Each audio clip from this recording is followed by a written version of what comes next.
COVID-19 has come. It is not so fun. We're caught in between. This is not a dream, but we're making it work. We're making it work. Let's get to work.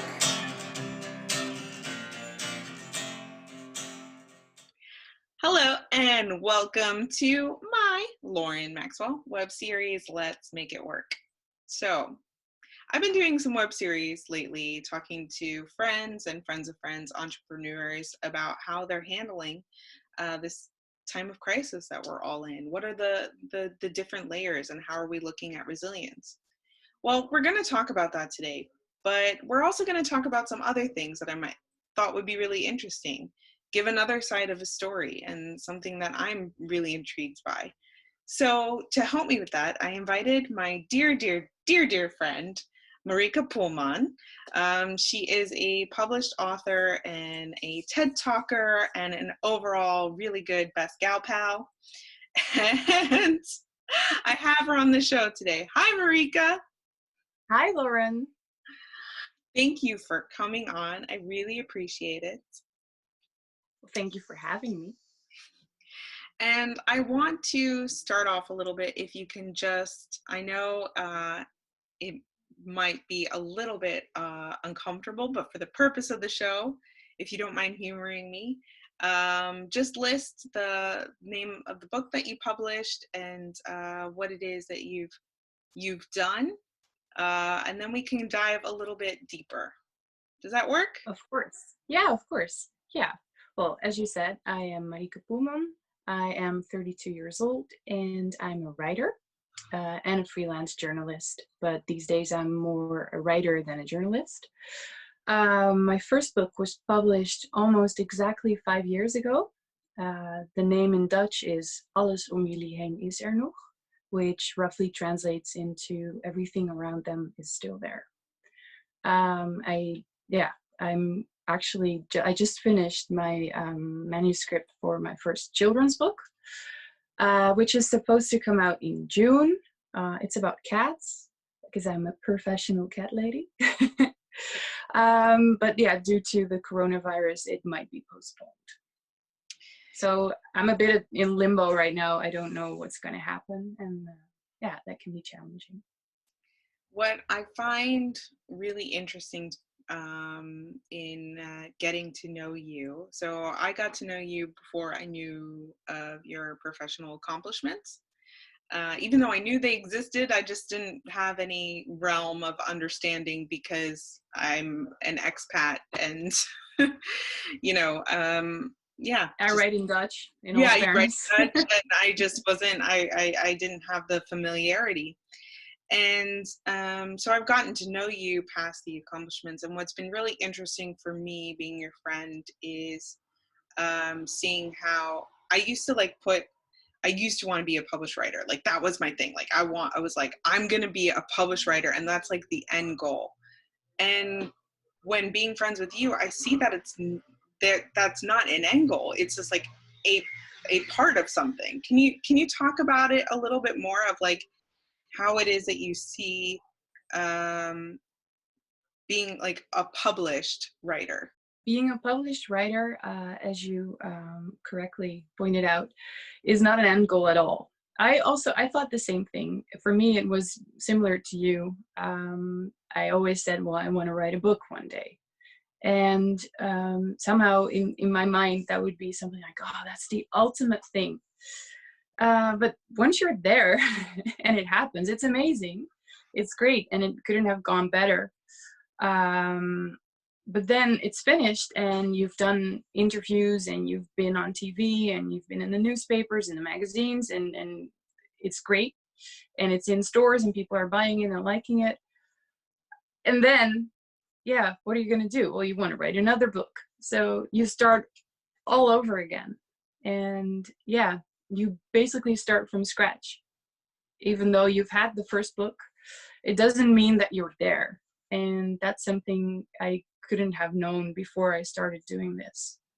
So yeah, and it's also, it's my profession. It's what I love, and I think it's what I do best. But that doesn't mean that you can make a living by doing this. And that's also something I never expected beforehand.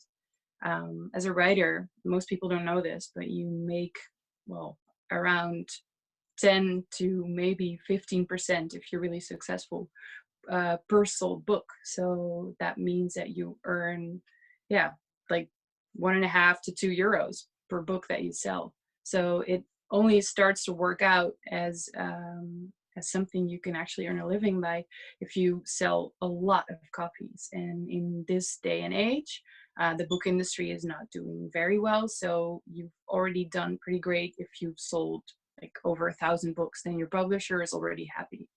So that's just to create some perspective that it's not something you can do full time and expect to live off of it. So what I hear from you is you've had experience because of the success of your first book, and then you had to kind of go into, okay, what's my next project? What am I going to do next? Knowing that it can't, even your first book can't give you enough income for, like, you're not J.K. Rowling, right? For the rest of your Not life. yet. Not yet. But she is a very rare example. Yeah, and I think people, definitely. including myself, know it's rare, but don't realize how rare. No, Um, exactly. and so what I hear from you that I find really interesting is by going the sheer act of having to go into the next project. You said you're like a blank slate. You're like a blank canvas. I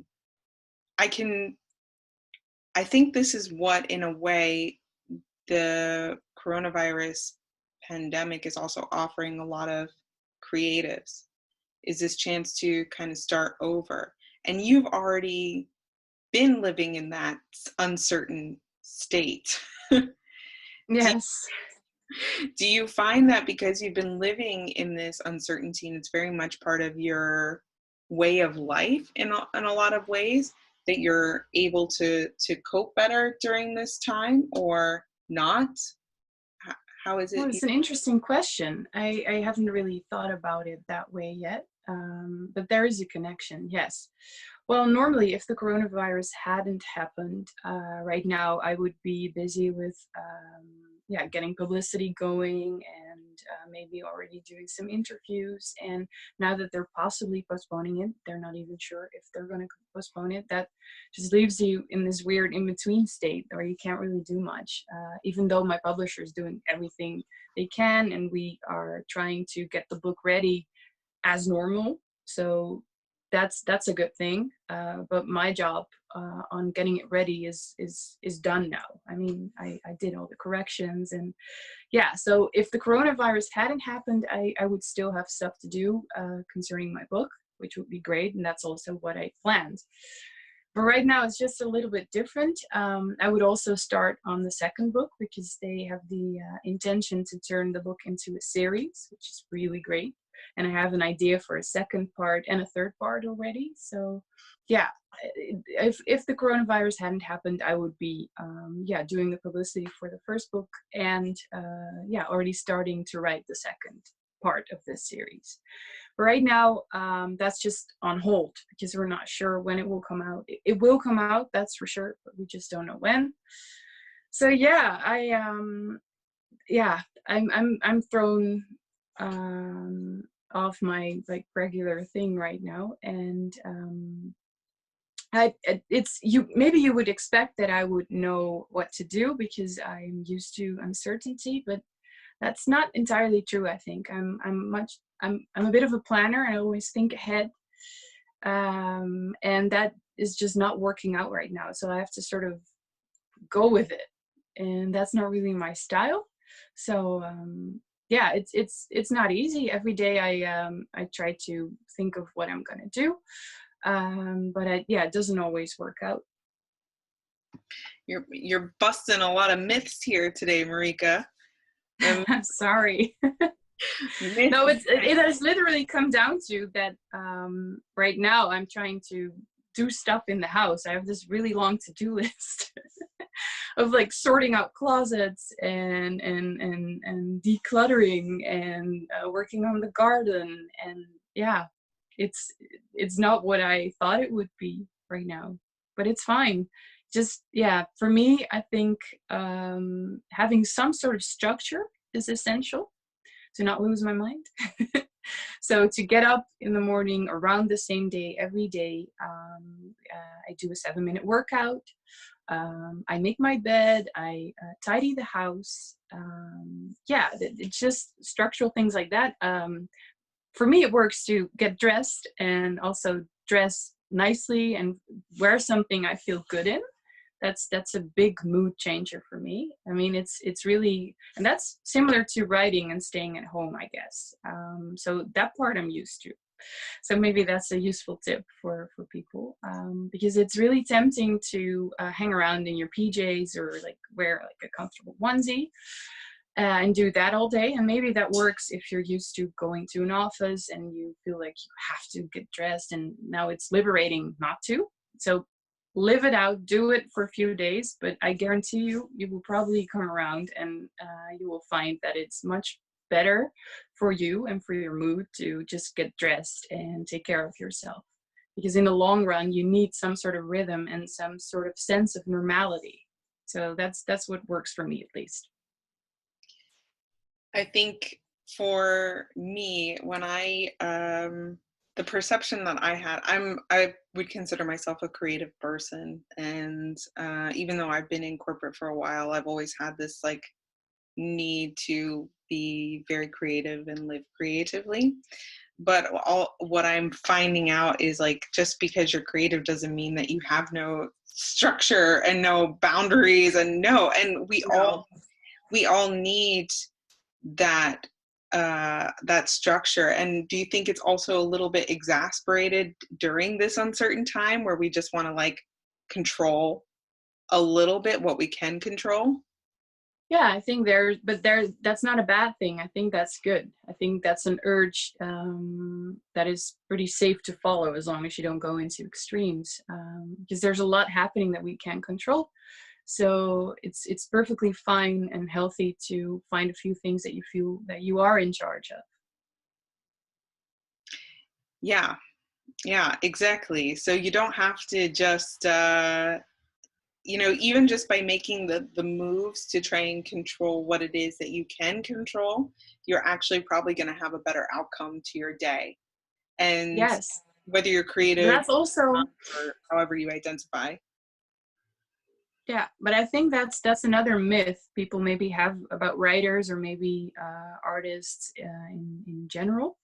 Uh, People often ask me, and then you have this moment of clarity or inspiration comes to you, or they ask me, so you're waiting for creativity to come. I'm like, for me, maybe for some people, I don't know, but for me it doesn't work like, okay, I'll just sit here on a chair and wait for this magnificent idea to hit me. No, no, you gotta Work. sit your butt down, put your hands on the keyboard, have a blank document in front of you and just start writing. That was the most useful tip I got years ago. Like, I think someone even narrowed it down to ass plus chair equals writing. So just, you have to start. You have to push yourself to actually do something and not wait around for something to come to you. And you have to block It out will come time, to you as you work. That's the funny thing. It will come to you, but you have to put in the work first. You got to get into this flow and into this mood of creating. I would love to also know about your book a little bit, because it sounds super cute and it is supposed to be coming out in June. We don't know if that's going to happen, but it will be published. And so it is nice to give it some space, if you don't mind. And I would love to hear what it's about and what you plan to do in your launch if it happens. When it Yeah. happens. Yeah, well, the book, I'm this insane cat lady, for starters. I've always been, and I'm just crazy about cats. I have a cat, and she's always with me when she's writing, and she kind of gave me this idea, because cats are always around your computer. They are always like near your keyboard or even laying on top of your keyboard, and or sitting on top of your laptop. And there's another fact that cats are the most popular animals on the internet. I mean, no other animal nearly has as many videos and photos going around on the web. So yeah, I kind of put it all together and I thought, what if cats invented the internet for their own popularity and to make humans love them? So I went from that and it turned into Ava and the Purred Wide Web. This girl, she discovers that cats invented the internet, and there's one cat in particular that crosses her path, and she really she connects with him, and she discovers that he understands what she's saying, so they find a way to communicate. And she discovers that they have the mission of getting cats to be liked by humans on the internet so much that every cat gets their own human. So she starts helping them with the mission. That's super cute. And as we speak, my cat's right next to my computer. So I think she's part of this Purred Wide Web mission. They all are. Yep. So I'm excited to help promote that. And yeah, I'm just thankful to have you on this show. I feel that we can really go so much deeper into so many things. And maybe we will. Who knows? Maybe this is the start of something. Could be. So thank you, Marieke. And before we close off, actually, how can I best support you during this time? Or how can we as an audience best support you? Oh, wow. That's a good question. Well, as a friend, you're already supporting me. I think we're supporting each other in listening to each other's stories and successes and struggles and trying to be there, maybe just by listening and yeah, thinking along. And sometimes you point out a solution I hadn't even seen yet. And yeah, I really appreciate that. So I think, yeah, what we can do right now is to connect with the people around us, the people we trust, stay in touch, video call, and yeah, just hear each other out. That's perfect. Thank you, Marieke. I really appreciate it. COVID-19 has come. It is not so fun. We're caught in between. This is not a dream, but we're making it work. We're making